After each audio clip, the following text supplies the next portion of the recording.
एक marathon racing player जिंदगी के एक कठिन हालात में फंस जाता है, जहां किस्मत उसे एक खतरनाक डाकू बना देती है। इसके बाद वह शहर के एक के बाद एक बैंक में बड़ी डकैती करने लगता है। इस घटना के बाद पूरा पुलिस डिपार्टमेंट डाकू को पकड़ने के लिए बेताब हो जाता है, लेकिन डाकू उन्हें चुनौती देते हुए कहता है, अगर हिम्मत है तो मुझे रोक कर दिखाओ। इसके बाद शुरू होती है एक जबरदस्त पुलिस बनाम डाकू की लड़ाई। लेकिन आखिरकार इस डाकू का अंजाम क्या हुआ, यह जानने के लिए वीडियो को पूरा देखते रहें। आज की मूवी दरबार। इस तरह की और भी धमाकेदार डकैती की वीडियो पाने के लिए चैनल को सब्सक्राइब करें और बेल नोटिफिकेशन ऑन कर लें। मूवी की शुरुआत में हम जोहान नाम के एक कैदी को देखते हैं, जो जेल के प्री मैच में दौड़ रहा होता है। कुछ समय बाद वह अपनी सेल में लौटता है, जहां एक ट्रेडमिल रखा होता है। वह वहां भी दौड़ता रहता है, जिससे साफ पता चलता है कि दौड़ना उसकी आदत है। इसके बाद हम जोहन को पैरोल ऑफिसर के सामने बैठे हुए देखते हैं। असल में उसे जमानत पर रिहा किया जा रहा था, लेकिन शर्त यह थी कि उसे हर हफ्ते पुलिस स्टेशन जाकर हाजिरी देनी होगी। ऑफिसर उससे पूछता है, जेल से बाहर जाकर क्या करेगा? जोहान बताता है कि उसने अब तक कुछ नहीं सोचा, लेकिन बाहर आकर बहुत खुश है। बातचीत के दौरान पता चलता है कि जोहान पहले 2 बार जेल से भागने की कोशिश कर चुका था और डकैती के आरोप में उसे कैद किया गया था। पैरोल ऑफिसर उसे चेतावनी देता है, जेल से बाहर आने के बाद फिर से किसी अपराध में मत पड़ना। असल में ऑफिसर को जोहान पसंद था, क्योंकि वह पहले एक होनहार मैराथन प्लेयर रह चुका था। ऑफिसर खुद भी मैराथन रेस पसंद करता था, इसलिए उसने जेल के अंदर ही जोहान के लिए ट्रेडमिल की व्यवस्था करवाई थी, ताकि वह अपनी प्रैक्टिस जारी रख सके। अगले दिन जोहान जेल से रिहा हो जाता है। सबसे पहले वह अपने लिए एक कमरा किराए पर लेता है। फिर वह ट्रेन में सफर करके कहीं जाता है। ट्रेन से उतरने के बाद वह एक पार्किंग लॉट में आता है और बहुत ही आसानी से एक कार का लॉक खोल लेता है। फिर वह कार लेकर वहां से चला जाता है। इसके बाद वह मास्क पहनकर एक बैंक में डकैती करने जाता है। उसके हाथ में शॉटगन होती है। बैंक में घुसते ही वह सभी कस्टमर और कर्मचारियों को गन पॉइंट पर ले लेता है और कैश काउंटर पर बैठी एक महिला को बैग में पैसे भरने के लिए कहता है।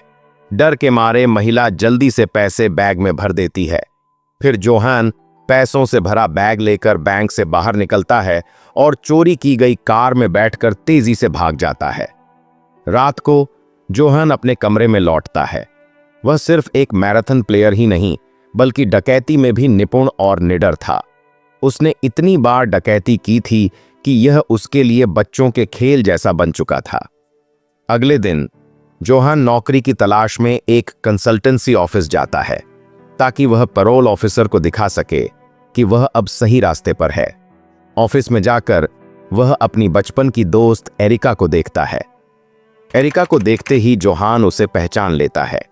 इसके बाद वे कुछ देर बात करते हैं, लेकिन एरिका फिर से अपने काम में व्यस्त हो जाती है। तब जोहान भी वहां से निकल जाता है। कुछ दिनों बाद मैराथन रेस शुरू होने वाली थी, इसलिए जोहान अपनी तैयारी करने लगता है। वह एक डॉक्टर के पास जाकर कुछ मेडिकल टेस्ट्स कराता है। डॉक्टर उसे बताता है कि वह अब पूरी तरह स्वस्थ है और मैराथन में भाग ले सकता है। लेकिन मैराथन से पहले जोहान एक और बैंक डकैती करता है। उसकी डकैती की तरकीब हमेशा एक जैसी होती थी, मास्क पहनकर, हाथ में शॉटगन लेकर सही मौके पर बैंक में घुसना, सभी को गन पॉइंट पर लेना और जितनी जल्दी हो सके पैसे लेकर भाग जाना। वह बहुत कम समय में डकैती करने में माहिर हो चुका था। अगले दिन मैराथन रेस शुरू होती है, जिसमें 10,000 से ज्यादा प्रतिभागी हिस्सा लेते हैं। कई घंटे तक प्रतियोगिता चलने के बाद आखिरकार जोहान चैंपियन बनता है। उसे 15,000 यूरो का इनाम दिया जाता है। इस जीत के बाद वह एक फेक नेम इस्तेमाल करके काफी लोकप्रिय हो जाता है, लेकिन उसकी असली पहचान कोई नहीं जानता। मैराथन जीतने के बाद उसका नाम न्यूज़पेपर्स और मैगजीन्स में छपने लगता है। अगले दिन पैरोल ऑफिसर जोहान से मिलने आता है और उसका ऑटोग्राफ लेता है।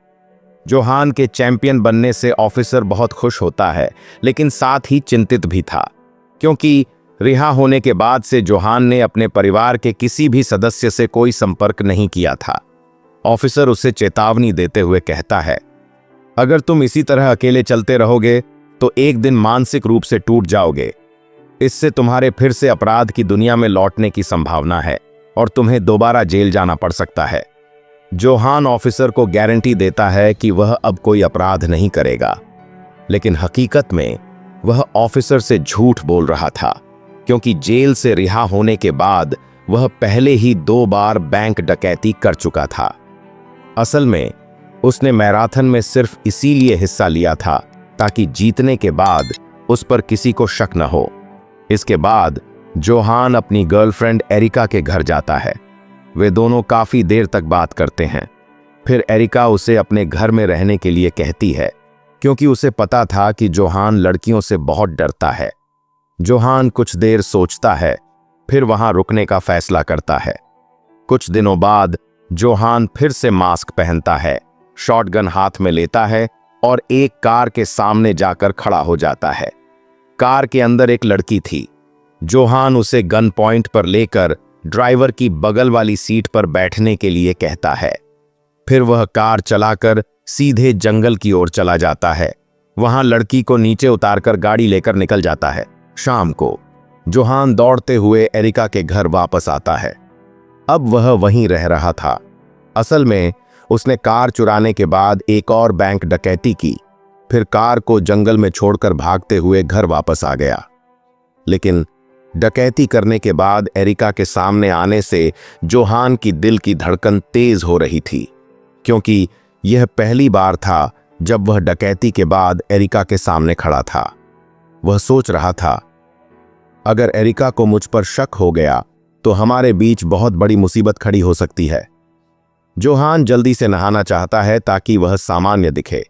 इसके बाद वह और एरिका साथ में मूवी देखने जाते हैं।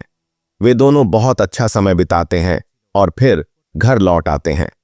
कुछ दिनों तक साथ घूमने के कारण वे एक दूसरे के और करीब आ जाते हैं। इसके बाद एक रात एक आदमी अपने घर लौट रहा था। उसने देखा कि उसके दरवाजे के सामने किसी ने डस्टबिन रख दिया है। आदमी कार से उतरकर डस्टबिन हटाने की कोशिश कर रहा था। ठीक उसी समय पीछे से जोहान आया और उसकी कार में बैठकर अंदर से लॉक कर लिया। आदमी ने जोहान से कार से उतरने को कहा, लेकिन जोहान बिना कुछ सुने तेजी से कार लेकर भाग गया। वह शहर की सड़कों पर घूमता रहा जब तक कि कोई बैंक नहीं खुल जाता। सीन शिफ्ट, हम देखते हैं कि जोहान मास्क पहनकर हाथ में गन लिए एक बैंक में घुसता है। वह 2 बैंक अधिकारियों को गन पॉइंट पर लेकर वॉल्ट की ओर जाने को कहता है। फिर वह उनसे बैग में पैसे भरवाता है और उसी कार में बैठकर तेजी से भाग जाता है। वह सीधा जंगल में जाता है, फिर दौड़ते हुए वापस एरिका के घर लौट आता है। अगले सीन में जोहान को रेडियो पर समाचार सुनते हुए दिखाया जाता है। वहां बताया जा रहा था कि आज सुबह एक बैंक से कम 8.8 मिलियन यूरो की डकैती हुई। यह साफ समझ आ रहा था कि यह डकैती जोहान ने ही की थी। जोहान चोरी किए गए पैसे अपने बिस्तर के नीचे छिपा देता है। अब उसके दिमाग में हर दिन डकैती करने का ख्याल चल रहा है। अगले दिन वह फिर से एक बैंक में जाता है और कैश काउंटर पर खड़े कर्मचारियों को गन पॉइंट पर ले लेता है। वह बैग आगे बढ़ाकर पैसे भरने के लिए कहता है, लेकिन कैश काउंटर पर खड़ा आदमी बहुत बूढ़ा था और बंदूक देखकर अचानक बेहोश हो गया। तब एक महिला आकर बैग में पैसे भरने लगती है। जोहान उसे बैग काउंटर के ऊपर से पास करने के लिए कहता है, लेकिन जैसे ही महिला बैग ऊपर उठाती है, सारे पैसे नीचे गिर जाते हैं। समय कम होने की वजह से जोहान मजबूर होकर खाली बैग लेकर ही भाग जाता है, लेकिन वह रुकता नहीं। वह बगल वाले बैंक में घुस जाता है और जल्दी से पैसे लूटना शुरू कर देता है। ठीक उसी समय पुलिस को पहले वाले बैंक में डकैती की खबर मिल जाती है और वे तेजी से वहां पहुंचते हैं। लेकिन उन्हें यह नहीं पता था कि जिस बैंक के सामने से वे गुजर रहे थे, उसी में जोहान अब भी डकैती कर रहा था। जोहान बैंक से तेजी से भागने की कोशिश करता है, लेकिन पुलिस को शक हो जाता है कि बगल वाले बैंक में भी डकैती हो रही है और वे उसका पीछा करने लगते हैं। जोहान मास्क पहनकर भागता है। वह एक बिल्डिंग के पार्किंग एरिया में घुस जाता है, लेकिन पुलिस उसका पीछा नहीं छोड़ती।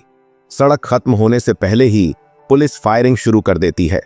जोहान किसी तरह खुद को बचाकर पार्किंग की दूसरी सीढ़ियों से नीचे उतरता है, पुलिस को चकमा देकर बाहर भागता है और तेजी से दौड़ते हुए जंगल की तरफ चला जाता है। सीन शिफ्ट, हम देखते हैं कि एरिका अखबार पढ़ रही है। आज के समाचार पत्र में बैंक डकैती की खबर छपी हुई थी। सीसीटीवी फुटेज में डकैत की तस्वीर साफ दिखाई दे रही थी। एरिका जब तस्वीर देखती है तो उसे शक होने लगता है कि क्या जोहान इस डकैती में शामिल है। ठीक उसी समय जोहान एरिका को ऑफिस से लेने आता है, लेकिन एरिका के चेहरे के हाव भाव देखकर वह समझ जाता है कि कुछ गड़बड़ है। एरिका घर लौटकर खुद को शांत रखने की कोशिश करती है। रात होती है, जोहान एरिका के साथ सो जाता है, लेकिन आधी रात में जब उसकी नींद खुलती है तो वह देखता है कि बिस्तर पर एरिका नहीं है। वह उठकर उसके कमरे में जाता है और देखता है कि एरिका उसका मास्क पहनकर बैठी है और चोरी किए गए सारे पैसे बिस्तर के नीचे से निकाल लिए गए हैं। जोहान हैरान होकर एरिका से मास्क उतारने के लिए कहता है। फिर वह सारे पैसे एक प्लास्टिक बैग में भरता है। एरिका पहले ही सब कुछ जान चुकी थी, लेकिन अब वह जोहान से प्यार करने लगी थी, इसलिए वह सिर्फ एक ही सवाल पूछती है, तुम्हारी जिंदगी में मेरी क्या कीमत है? जोहान कोई जवाब नहीं दे पाता। उसके चुप रहने से ही एरिका को अपना जवाब मिल जाता है। दिल दुखी होकर वह कमरे से बाहर निकल जाती है। जोहान समझ जाता है कि अब एरिका के घर में उसके लिए कोई जगह नहीं बची है, इसलिए वह अपना सामान समेटकर एरिका का इंतजार करने लगता है। कुछ देर बाद एरिका वापस आती है और साफ कह देती है, अगर जोहान उसे प्यार नहीं करता तो इस घर में उसका कोई स्थान नहीं है। एरिका कहती है, अगर जोहान उसके साथ रहना चाहता है तो उसे सारे बुरे काम छोड़ने होंगे, वे नई जिंदगी शुरू करेंगे। लेकिन जोहान जानता है वह एक बैंक लुटेरा है जिसकी जिंदगी में न तो कोई सुरक्षा है न कोई भविष्य, इसलिए वह किसी गहरे रिश्ते में नहीं पड़ना चाहता।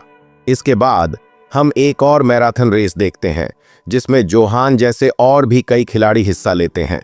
काफी दौड़ने के बाद जोहान फिर से एक रेस जीत जाता है। इस बार भी उसे कुछ पैसे और एक ट्रॉफी इनाम में मिलते हैं। इसके बाद वही पेरोल अधिकारी फिर से उससे मिलने आता है।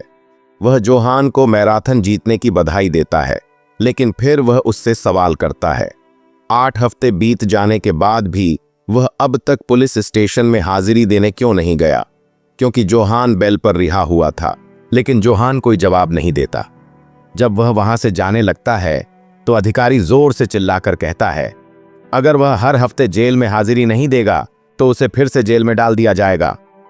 यह सुनकर जोहान पीछे मुड़कर देखता है और अधिकारी को वहां से चले जाने के लिए कहता है, लेकिन अधिकारी, जो जोहान को एक मैराथन खिलाड़ी के रूप में पसंद करता था, उसका पीछा करने लगता है। बहुत समझाने की कोशिश करता है, लेकिन इससे जोहान और ज्यादा गुस्से में आ जाता है। गुस्से में जोहान अपनी ट्रॉफी अधिकारी के सिर पर मार देता है। गंभीर चोट लगने के कारण अधिकारी वहीं मर जाता है। इसके बाद हम देखते हैं कि कुछ पुलिस अधिकारी एरिका के घर आते हैं और जोहान के बारे में पूछताछ करते हैं, लेकिन एरिका पुलिस से सच्चाई छिपा लेती है। पुलिस बताती है कि किसी ने एक पेरोल अधिकारी की हत्या कर दी है और वे प्राथमिक रूप से जोहान को ही संदिग्ध मान रहे हैं। अगर जोहान खुद को सरेंडर नहीं करता तो पुलिस जल्द ही उसके खिलाफ कड़ी कार्रवाई करेगी। नेक्स्ट सीन में हम एरिका को पुलिस स्टेशन से बाहर आते हुए देखते हैं। वह सीधे एक होटल में जाती है क्योंकि उसे पता था कि जोहान उसी होटल में छिपा हुआ है, लेकिन लिफ्ट में ऊपर जाते समय जोहान उसे देख लेता है और तेजी से भागने की कोशिश करता है। एरिका उसके पीछे दौड़ती है और उसे रोककर कहती है, तुम जो कर रहे हो उसे बंद करो, किसी और शहर भाग जाओ, वरना पुलिस बहुत जल्दी तुम्हें ढूंढ निकालेगी। लेकिन गुस्से में जोहान उसे वहां से चले जाने के लिए कहता है। इसके बाद हम फिर से एरिका और जोहान को एरिका के घर में देखते हैं। जोहान साफ कह देता है, मैं एक लुटेरा हूं, एक खतरनाक अपराधी। मेरी जिंदगी हमेशा खतरे में रहती है, तुम मेरे साथ कभी खुश नहीं रह पाओगी। यह कहकर वह फिर से अपने होटल रूम में लौट जाता है, लेकिन ठीक उसी समय पुलिस उसका पीछा करते हुए होटल पहुंच जाती है और उसे गिरफ्तार कर लेती है। जोहान की गिरफ्तारी के बाद हम देखते हैं कि एक पुलिस अधिकारी एरिका से बात कर रहा है। बातचीत से पता चलता है कि एरिका ने ही पुलिस को जोहान के होटल का पता दिया था। एरिका ने यह सिर्फ इसलिए किया था ताकि जोहान कोई और डकैती न करे और खुद को सुधार सके। वह चाहती थी कि भविष्य में वे दोनों साथ में खुश रह सकें। दूसरी तरफ पुलिस जोहान से पूछताछ करती है, लेकिन जोहान जानता है कि वह पुलिस से बेहतर दौड़ सकता है। वह सही मौका देखकर उठता है, अचानक तेजी से दौड़ता है और पुलिस स्टेशन से कूदकर एक चलती हुई कार के ऊपर गिरता है और भागना शुरू कर देता है। पुलिस स्टेशन के आखिरी हिस्से में 2 बड़े इलेक्ट्रिक गेट थे जो स्वचालित रूप से बंद हो जाते थे, लेकिन चूंकि जोहान एक मैराथन विजेता था, वह बहुत तेजी से दौड़ता है और गेट बंद होने से पहले ही बाहर निकल जाता है। पुलिस स्टेशन से थोड़ी दूर भागने के बाद वह अक्लमंदी से पास खड़े एक ट्रक के नीचे छिप जाता है। कुछ देर बाद पुलिस की कई गाड़ियां उस ट्रक के पास से गुजर जाती हैं, लेकिन 2 अन्य गाड़ियां ट्रक के ठीक सामने आकर रुक जाती हैं। पुलिस अधिकारी बाहर आते हैं, टॉर्च लाइट जलाकर हर गाड़ी के नीचे देखने लगते हैं। एक अधिकारी ट्रक के नीचे झांकने जाता है, लेकिन वहां कोई नहीं था, इसलिए पुलिस गाड़ी लेकर निकल जाती है। इसके बाद हम देखते हैं जोहान उस ट्रक के नीचे छिपा हुआ है। पुलिस के जाने के बाद वह ट्रक से बाहर निकलकर आसानी से भाग जाता है। दूसरी तरफ कई पुलिस अधिकारी एरिका के घर में तलाशी ले रहे हैं, क्योंकि वे यह मान रहे हैं कि जोहान शायद यहां छिपा हो। लेकिन तब तक जोहान शहर छोड़कर भाग चुका है और एक पहाड़ी इलाके में पहुंच चुका है। अब हल्की सुबह हो रही है। जोहान अचानक एक लाइट देखता है जो धीरे धीरे पहाड़ के ऊपर चढ़ रही है। कुछ देर बाद वह लाइट कई हो जाती है। तब वह समझ जाता है यह पुलिस अधिकारी हैं जो टॉर्च लेकर पहाड़ पर चढ़ रहे हैं। इसलिए जोहान जल्दी से भागने का फैसला करता है। वह पहाड़ की उल्टी दिशा में उतरने लगता है, लेकिन कुछ दूर उतरने के बाद वह जानता है पुलिस ने पहाड़ के चारों ओर घेर लिया है और वे उसे ढूंढने के लिए ऊपर चढ़ रहे हैं। यह समझते हुए वह फिर से पहाड़ के ऊपर चढ़ने लगता है। कुछ देर चढ़ने के बाद अचानक उसे एक पुलिस अधिकारी दिखाई देता है। तुरंत वह नीचे लेट जाता है, लेकिन पुलिस उसकी उपस्थिति महसूस कर लेती है। अधिकारी अपनी बंदूक निकालता है और सावधानी से आगे बढ़ता है। ठीक उसी समय जोहान कूदकर उठता है और अधिकारी को पकड़कर उसे सीधे पहाड़ के नीचे फेंक देता है। फिर वह पुलिस अधिकारी की बंदूक लेकर ऊपर की तरफ दौड़ने लगता है। अब पूरी तरह से सुबह हो चुकी है, इसलिए जोहान को ढूंढ पाना बहुत आसान हो गया है। जोहान घबराकर चारों दिशा में भागने की कोशिश करता है, लेकिन लंबे समय तक दौड़ने के कारण वह बहुत थक जाता है। उसके शरीर में अब और कोई ऊर्जा नहीं बची है। वह एक जगह आकर थक कर बैठ जाता है और सोचता है वह किसी भी हाल में फिर से जेल नहीं जाएगा। इसलिए वह बंदूक निकालता है ताकि पुलिस उसके पास आने से पहले वह खुद को गोली मार सके, क्योंकि अब तक वह तय कर चुका है जरूरत पड़ी तो आत्महत्या करेगा, लेकिन पुलिस के हाथ नहीं लगेगा। ठीक उसी समय वह दूर एक जंगल देखता है। दरअसल इस जंगल के नीचे एक छुपा हुआ सुरंग था जिसमें एक आदमी आसानी से छिप सकता था। जोहान देर न करते हुए उस सुरंग में घुस जाता है और उसके ऊपर के हिस्से को पत्तों और शाखाओं से ढक देता है। कुछ समय बाद पुलिस वहां आकर चारों ओर तलाशी लेने लगती है, लेकिन वे जोहान को नहीं ढूंढ पाते और चले जाते हैं। जोहान कुछ देर इंतजार करता है, फिर पास के एक कस्बे में पहुंच जाता है, लेकिन तभी उसे भयंकर ठंड महसूस होती है और वह समझता है काफी समय से उसने कुछ नहीं खाया। वह बैक एली से एक घर के पीछे दाखिल होता है। देखता है घर में कोई नहीं है। घर के अंदर वह खाना खाता है और अपनी भूख को शांत करता है, लेकिन ठीक उसी समय एक बूढ़ा आदमी घर के बाहर आता है और कार पार्क करने लगता है। जोहान समझ जाता है यह वृद्ध ही घर का मालिक है। लोग अंदर आने से पहले जोहान बाहर आकर उसे बंदूक की नोक पर ले लेता है। वह उस आदमी से कार की चाबी मांगता है। डर के मारे वृद्ध आदमी जल्दी से चाबी दे देता है, लेकिन जोहान जानता है कि वह जब यहां से जाएगा तो यह आदमी निश्चित रूप से पुलिस को कॉल करेगा। इसलिए वह वृद्ध को अंदर ले जाता है और उसे कुर्सी से बांधने लगता है। ठीक उसी समय वह आदमी अचानक अपने पॉकेट से एक चाकू निकालता है और जोहान के पेट में वार कर देता है। हमले से जोहान घायल हो जाता है, लेकिन वह जल्दी से उठकर बंदूक निकालता है, उस आदमी की तरफ तानता है, लेकिन गोली नहीं चलाता। वह आदमी को पूरी तरह से बांध देता है और अपनी चोट पर कपड़े से कसकर पट्टी कर लेता है। फिर वह जल्दी से कार लेकर वहां से भाग जाता है। ड्राइविंग करते हुए वह समाचार में सुनता है, एक संदिग्ध अपराधी ने एक बूढ़े आदमी को बांधकर उसकी कार लेकर भाग गया। यह सुनते ही जोहान समझ जाता है पुलिस अब उसके बारे में जान चुकी है और वे एक लाल कार को ढूंढ रहे हैं। कुछ देर बाद अचानक जोहान ऊपर देखता है और एक पुलिस हेलीकॉप्टर को अपने पीछे आते हुए देखता है। तब जोहान सोच समझकर कुछ दूर जाकर एक शेड के पास खड़ा हो जाता है, जहां पहले से एक और कार खड़ी थी। फिर वह गाड़ी से उतरकर शेड के पीछे जाता है। वहां जाकर वह देखता है एक जोड़ा खड़ा है, जिनकी गाड़ी शेड के सामने ही खड़ी है। जोहान गन निकालता है और लड़के को डराकर उसके पास से अपने कपड़े बदल लेता है। फिर लड़की से कार की चाबी छीन लेता है। ठीक उसी समय पुलिस का हेलीकॉप्टर ऊपर चक्कर लगा रहा था और जोहान की लाल रंग की कार पर नजर रख रहा था। यहां जोहान लड़के से कहता है उसकी गर्लफ्रेंड अब उसके साथ रहेगी और लड़के को वह लाल कार लेकर चला जाने के लिए कहता है। लड़का डर कर और कुछ न समझ पाते हुए मजबूर होकर जोहान की लाल कार लेकर वहां से चला जाता है। फिर जोहान कुछ देर इंतजार करता है और देखता है पुलिस का हेलीकॉप्टर उस लाल कार का पीछा करने लगा है। इस मौके पर जोहान लड़की को छोड़कर लड़के की कार लेकर जल्दी से वहां से भाग जाता है और पुलिस की नजर से बच जाता है।